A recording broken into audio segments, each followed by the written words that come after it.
Hoy, amigos, no solo vamos a zambullirnos en el mundo dulce de los postres. No, vamos a destapar delicias de nuestra Argentina que, con el paso lento del tiempo, se fueron desvaneciendo como el vapor de una taza caliente. Volvemos, juntos, a esa jarrita de plata con chocolate espeso cayendo sobre la suavidad de una pera la bella Elena. Volvemos a la Copa Don Pedro, donde el whisky serio se mezclaba, casi a escondidas, con el helado cremoso. Y, claro, a la sémola humeante, con su manto de canela, servida en ese plato hondo de flores que teníamos en casa. Quédense hasta el final, porque uno de estos manjares guardaba un ritual en la mesa que hoy, sinceramente, sería impensado, y, quizás, fue justo ese ritual el que lo terminó sepultando. Pera alla bella Elena. Había algo casi majestuoso, casi solemne, cuando aparecían en la mesa. Una verdadera joya que hoy parece venir de otro universo, ¿verdad? No era un postre de todos los días, para nada. Las peras a la bella Elena se reservaban con esmero para cuando llegaba esa visita importante, esa tía que venía de lejos, o para ese domingo especial en el que el tío se ponía saco, aunque afuera el sol quemara la vereda. Eran para un aniversario celebrado con sidra tibia y un mantel de lino, recién planchado, tan liso que brillaba. ¿Se acuerdan de ese nombre? Sonaba a banquete de luglio, a grandioso. Era el postre que tu viejo pedía, con un brillo particular en los ojos, cuando quería darse aires de bacán en alguna cena especial de sábado. La pera, pelada con una paciencia casi infinita, se cocía suavemente en un almíbar, perfumado, sí, con la dulzura de la vainilla y el toque cítrico de una cáscara de limón. Después, se apoyaba con delicadeza sobre una bocha generosa de helado de crema americana, tan amarilla, tan nuestra. Pero el verdadero secreto, el momento que nos quedaba grabado en la retina, era cuando el mozo, con su guante blanco, volcaba esa jarrita de plata, con chocolate caliente, espeso, con ese toque amargo que lo hacía único. El contraste era una explosión mágica en la boca, frío y caliente, suave y crocante, dulce y profundo. ¿Podés recordar ese primer bocado, esa explosión de sabores? Este postre, inspirado en la sofisticada cocina francesa del siglo XIX, llegó a nuestras confiterías porteñas y echó raíces, se quedó para siempre en nuestro corazón. En los años 60 y 70, era un clásico indiscutible en los restaurantes más elegantes y también en las casas donde se cocinaba con un orgullo palpable. Era la elegancia hecha postre, ¿no les parece? Hoy, uno va a cualquier parrillada y con suerte, con muchísima suerte, encuentra una ensalada de frutas de lata, que es casi una ofensa. Pero la bella Elena se fue perdiendo, porque nadie tiene el tiempo para pelar la fruta a mano, para cuidar el almíbar con tanto mimo. Se transformó en un fantasma, una ausencia en las cartas de los 70. Un recuerdo de cuando salir a comer no era un simple trámite, sino una ceremonia completa, un evento. Postre mousse. Y si de texturas hablamos, es imposible, simplemente imposible, no traer a la memoria al postre mousse. Pero no hablo, ni por asomo, de ese polvito industrial que batís con leche fría en apenas 2 minutos. No. Hablo de la mousse de verdad, la que hacía esa tía soltera tan querida, o la abuela, con un amor que se sentía en cada cucharada, cuando venían esas visitas que eran de las importantes. Era una nube etérea de chocolate que te explotaba en la boca. ¿Sentís el aroma a chocolate amargo que se esparcía por toda la casa? Era chocolate amargo, del bueno, derretido con maestría a baño María. Claras batidas a nieve, pero firmes, firmes de verdad, de esas que te hacían doler el brazo de tanto batir. Yemas cremosas, mezcladas con el azúcar justo. Todo incorporado con movimientos lentos, envolventes, casi como si fuera un ritual sagrado, un secreto de alquimia. La textura, sí, era una nube densa, fresca, que se deshacía apenas tocaba el paladar. ¿Recordás el sonido de la batidora manual, ese clic-clic constante y rítmico, o el esfuerzo con el tenedor? En una época donde no existían los tutoriales de internet, donde las batidoras eléctricas no estaban en cada cocina, lograr una mousse perfecta era, sin duda, motivo de orgullo, de una satisfacción inmensa. El verdadero secreto estaba en ese batido incansable de las claras a punto nieve. Había que batir y batir, con el tenedor o con ese batidor de alambre viejo, el que parecía de familia. Se servía en copas individuales, elegantes, coronada con un copete de crema chantilly, también batida a mano, con un toquecito de esencia, de vainilla quizás. Era un postre tramposo, ¿sabes? Parecía tan liviano, tan delicado, pero tenía una potencia, un sabor que te dejaba mudo, simplemente disfrutando. Hoy, tristemente, la industria lo reemplazó por aire con un vago gusto a cacao. Le sacaron la grasa, le sacaron el alma, pero el recuerdo de esa cuchara hundiéndose suavemente en la espuma, en la verdadera mousse, eso no te lo saca nadie. Hoy la mousse viene en polvo, se mezcla con leche fría y listo, pero esa magia artesanal, esa dedicación, esa ya no vuelve tan fácilmente. Si estos relatos te están trayendo de vuelta a esos instantes, no te olvides de sumergirte en secretos de nuestra época y suscribirte para que sigamos descubriendo juntos. Decime algo, ¿en tu casa quién se encargaba de hacer la mousse de verdad? Contame en los comentarios. Panqueques saldrán flambeados. Y ahora, prepárense, porque se viene el espectáculo, el cine, en nuestra propia mesa, los panqueques saldrán. Pero no cualquier panqueque, hablo de los flambeados. Eso, amigos, era el teatro máximo de la gastronomía porteña, un verdadero show de luces y sabores. ¿Recordás esa emoción cuando veías al mozo acercarse con el carrito? El mozo, impecable, traía el carrito, ese gueridón de madera y metal, y encendía un fueguito de alcohol debajo de una sartén de cobre reluciente, y ahí, justo ahí, empezaba la magia. Ponía la manteca, el azúcar, un chorrito de jugo de naranja fresca, y luego, los panqueques finitos, dorados apenas en la sartén, apilados uno sobre otro mientras el aroma dulce y cítrico llenaba el aire del salón. Y esos panqueques, casi transparentes, que la abuela había hecho temprano con tanto esmero, los doblaba en 4 con una elegancia que, te juro, hoy no ves ni en el mismísimo Colón. ¿Sentías el calorcito que desprendía la llama azulada, la anticipación? Para un chico de 8 o 9 años, allá por 1975, eso era pura magia, pura fantasía. Era el único momento en que el fuego estaba realmente permitido en la mesa, ¿no? Se servían 2 por plato, bañados con un poquito más de ese almíbar de fuego por encima. Era un postre caliente, audaz, que te quemaba un poquito la lengua con su dulzura, pero te llenaba el pecho de un calorcito tan reconfortante. Hoy, por regulaciones de seguridad, o quizás por pura fiaca, por una desidia generalizada, ya casi no se ve un flambeado en vivo. Se perdió la chispa, se perdió el fuego, se perdió la emoción, y nos quedamos con panqueques de microondas, que francamente dan lástima. Postre vigilante, dulce de alcayota. El clásico vigilante, ese de queso y dulce, lo conoces, ¿verdad? Es un emblema, pero hubo una versión, una variante, que marcó una época y que hoy, tristemente, casi no se ve en ninguna parte, el vigilante con dulce de alcayota. Mirá que hemos comido queso y dulce en todas sus formas, pero el de alcayota era otra liga, te lo aseguro.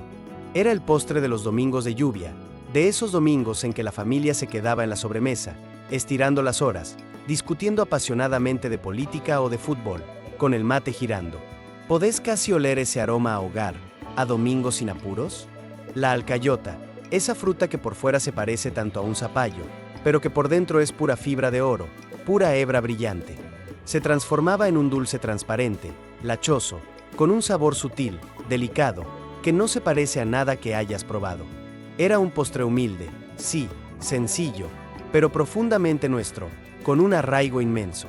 Se servía la tajada generosa de queso fresco, de ese queso de postre, que tiene que estar un poquito sudado, con ese brillo húmedo que le da el punto justo. Y encima, una montaña del dulce de alcayota, con un par de nueces mariposas, para darle ese toque crocante.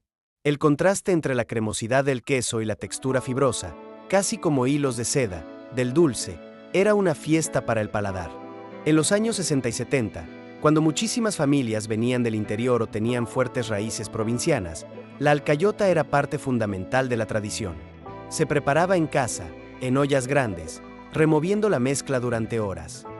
Y el aroma de ese dulce invadía el patio, se metía en cada rincón.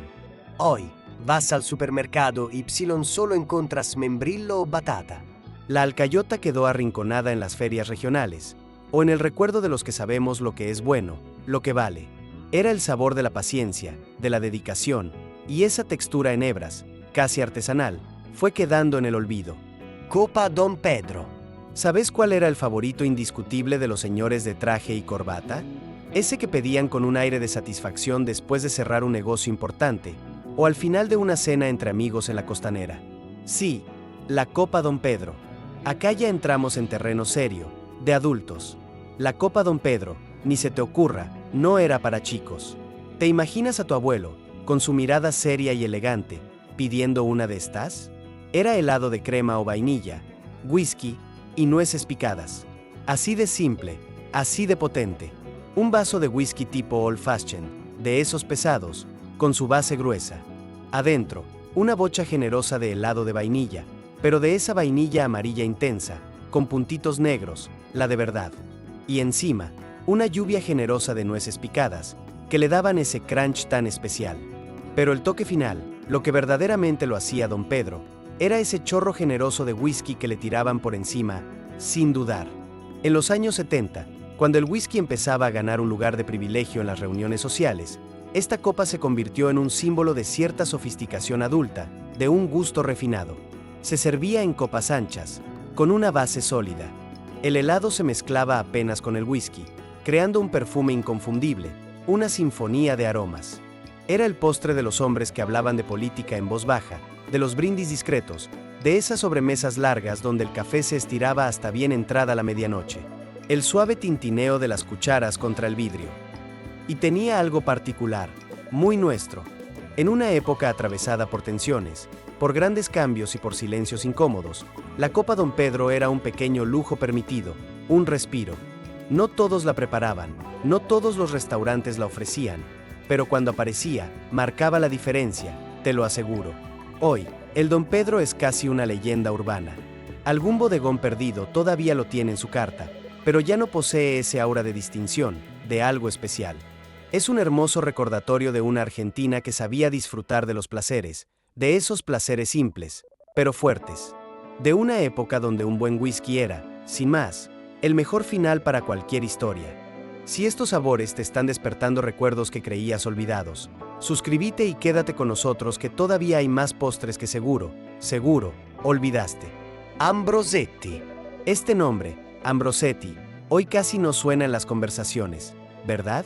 Pero en los años 60 y 70, el Ambrosetti era sinónimo de domingo familiar en muchísimas casas argentinas. El Ambrosetti era el rey absoluto de las vitrinas de las confiterías, el protagonista. No era un postre que se improvisara en casa así nomás. No, señor. Era el trofeo que el abuelo traía con orgullo, en esa caja de cartón atada con el hilo piolín, directo de la confitería del barrio. ¿Te acordás del olor a vainilla y azúcar que salía de esa caja, tan prometedor? En una Argentina donde las celebraciones todavía se hacían en casa, donde el cumpleaños no era en un salón alquilado sino en el comedor, decorado con guirnaldas de papel crepé, el Ambrosetti era el protagonista, el centro de todas las miradas.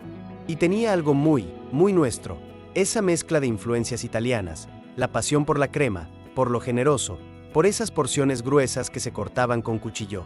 Era una arquitectura de capas que te hacía agua a la boca solo con mirarlo, con sus colores vibrantes a través del celofán.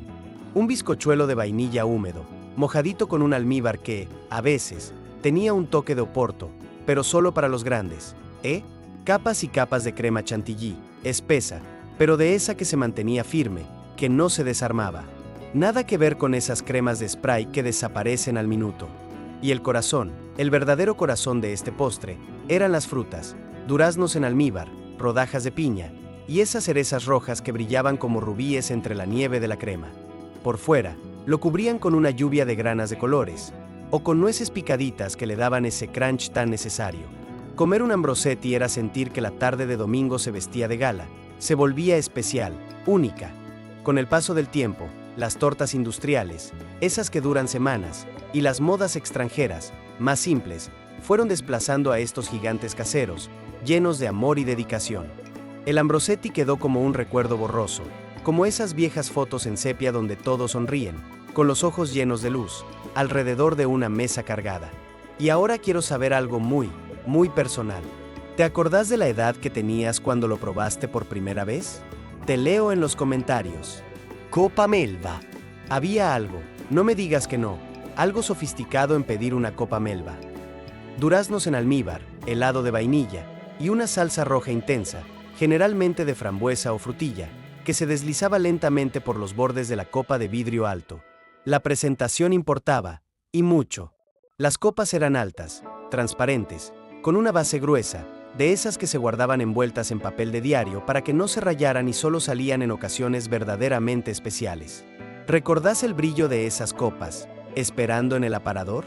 Este postre también nació en Europa, con un origen francés, creado para una famosa cantante de ópera, pero nosotros, a nuestra manera, lo argentinizamos, le dimos nuestro toque. Eran mitades de duraznos en almíbar, esos duraznos amarillos gigantes que brillaban bajo la luz cálida del bodegón. ¿Te acordás de los domingos de calor, cuando el ventilador de techo apenas movía el aire pesado de la tarde y de repente llegaba la copa Melba? Era un alivio instantáneo, un lujo accesible que nos refrescaba el alma. Los chicos, claro, peleábamos incansablemente por la cereza al marrasquino que coronaba todo. Hoy, los duraznos vienen en lata con ese gusto metálico, y el helado es puro colorante, casi sin sabor. La copa Melba se retiró en silencio de las pizarras escritas con tiza, pero acá viene la revelación, la verdadera importancia. No era solo un postre lindo, no. Era el símbolo de una clase media que aspiraba a un cierto refinamiento, a servir algo importado, aunque estuviera hecho con fruta en conserva. Con el paso del tiempo, otras modas ocuparon su lugar, postres más rápidos, más baratos, más simples. Pero si cerrás los ojos, podés sentir el frío del vidrio de la copa en tus manos, y ese sabor dulce que te hacía sentir que la vida era, simplemente, buena. Copa Charlotte. O Carlota, como la conocían muchos. La Carlota era elegancia, pero una elegancia suave, delicada. Este postre era, en sí mismo, una obra de arte manual, te lo aseguro. No había máquinas acá, no. Era todo pulso y amor, pura artesanía. Se usaban esas vainillas que venían en paquete de cartón, ¿te acordás? Esas que te robabas una para mojarla, a escondidas, en el café con leche de mamá. ¿Te acordás de cómo olían esas vainillas, tan simples, tan ricas? Se ponían paraditas, formando una muralla circular en el molde, y adentro, se volcaba una crema bávara o una mousse de chocolate que parecía terciopelo, tan suave, tan sedosa. Se armaba en un molde desmontable, con una paciencia de relojero. Había que encastrar cada vainilla, una por una, como si fuera una pieza de un rompecabezas delicado. Y cuando se desmoldaba, era, de verdad, casi una obra de arte, una escultura comestible. En los años 70, este postre era muy popular en las fiestas familiares. No necesitaba horno, solo heladera y tiempo. Tiempo, esa palabra que hoy parece escasear como el agua en el desierto, ¿no? La Carlota, sin embargo, tenía su trampa, su desafío. Si las vainillas se pasaban de líquido, se desarmaba. Si la crema no estaba lo suficientemente firme, se desmoronaba al cortar, arruinando todo el esfuerzo. Era un desafío silencioso para cualquier ama de casa, una prueba de destreza, pero cuando salía bien, era orgullo puro, un triunfo dulce. Cada bocado era una mezcla perfecta, la textura esponjosa de la vainilla y la suavidad extrema del relleno.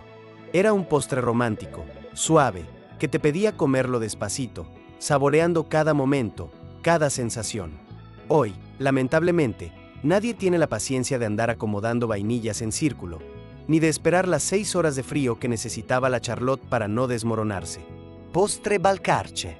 Si alguna vez, en los años 70, viajaste a la costa, seguro, estoy convencido, lo viste. El postre Balcarce, originario de la ciudad de Balcarce, en nuestra provincia de Buenos Aires, se convirtió en un clásico ineludible de las confiterías. Bizcochuelo liviano, dulce de leche, merengue seco triturado, crema chantilly y un toque de coco rallado. ¿Podés sentir la brisa marina y el dulce aroma de la confitería que evocaba? Era una combinación intensa, sí, dulce, poderosa, sin duda. Pero tenía algo especial, algo que lo hacía único. El crujido particular del merengue mezclado con la suavidad sedosa de la crema. Tenía de todo lo bueno. Tenía dulce de leche del auténtico, ese que se te pega al paladar y te deja un recuerdo imborrable. Tenía crema, castañas en almíbar que eran como pepitas de oro escondidas, y ese toque de coco rallado a los costados que le daba el cierre perfecto, el broche de oro. Era pesado, sí, era dulce, claro que sí, pero era una verdadera caricia al alma, un mimo. Te sentabas en una mesa de café, con un cortado bien caliente, y te traían una porción de Balcarce que parecía que no se iba a terminar nunca, que era eterna. El postre Balcarce sobrevivió más que otros, es cierto, pero ya no ocupa el lugar central, el protagonismo que tuvo en aquellas décadas doradas. Hoy lo ves en las góndolas del supermercado, envuelto en plástico, con un gusto a conservante y una textura que parece goma espuma. Se industrializó, perdió la frescura de la crema recién batida y el crocante del merengue hecho en el día. Pero quienes tenemos más de 50 años todavía podemos sentir ese gusto a paraíso, a infancia, cuando recordamos el primer bocado de un Balcarce de verdad. Postre de sémola con leche. Este no era un postre de restaurante lujoso, ni de confitería de la calle Corrientes. No, para nada. Este era el postre de la casa, el de los días de frío, de esos días en que el sol se ponía temprano y la vieja te llamaba, con cariño, para comer algo que te calentara el cuerpito y el corazón. Era el postre de la escasez, transformada en un lujo, en una delicia, por las manos sabias de mamá. Se ponía la leche a hervir, despacito, con una cáscara de limón y una ramita de canela. Ese olor es la infancia misma, ¿no? ¿Podés sentir en tu nariz ese aroma único, tan de hogar? La sémola caía en forma de lluvia suave, mientras la cuchara de madera no paraba de revolver, con un ritmo constante, para que no se hicieran grumos. Había que tener brazo y mucha paciencia, mucha. Y cuando espesaba, con esa consistencia cremosa, se volcaba en esos platos hondos con borde de flores, que venían de la vajilla de la abuela. Arriba, el toque final. Un chorrito de caramelo casero, de ese que mamá hacía quemando el azúcar en un jarrito de aluminio viejo, o simplemente una lluvia generosa de azúcar y canela, que perfumaba todo. Lo comías tibio, sintiendo como la cremosidad de la sémola te llenaba la boca y te bajaba por el pecho como un abrazo cálido, un mimo. Era el postre de la seguridad, de saber que, aunque afuera el mundo estuviera difícil, adentro había un plato de sémola esperándote, caliente y lleno de amor. Era un postre que no necesitaba luces ni flambeados, ni grandes artificios, solo necesitaba amor y un fuego bajito, lento. Hoy, los chicos te piden postrecitos de yogur con colorantes o barritas de cereal. Nadie hace sémola. Dicen que es comida de viejo. Pero ¿qué sabrán ellos del placer, del verdadero placer, de raspar el fondo de la olla para sacar el último, dulce, resto de sémola con caramelo? Estos 10 postres son mucho más que simples recetas, amigos. Son pedazos de nuestra vida que se fueron escapando, poco a poco, entre los dedos. Son el reflejo de una Argentina que tenía tiempo para sentarse a la mesa, para conversar, para esperar que el chocolate se derrita despacio, o que la sémola espese con su propio ritmo. Una Argentina donde el sabor era sagrado, y la sobremesa era, sin duda, el momento más importante del día. Y si querés seguir desenterrando los sabores olvidados de secretos de nuestra época, no te olvides de darle un me gusta y, por supuesto, suscribirte. Contame, de todos estos postres que viajamos hoy, ¿cuál fue ese que te hizo suspirar y te transportó directo a tu niñez? Te leo con mucha atención.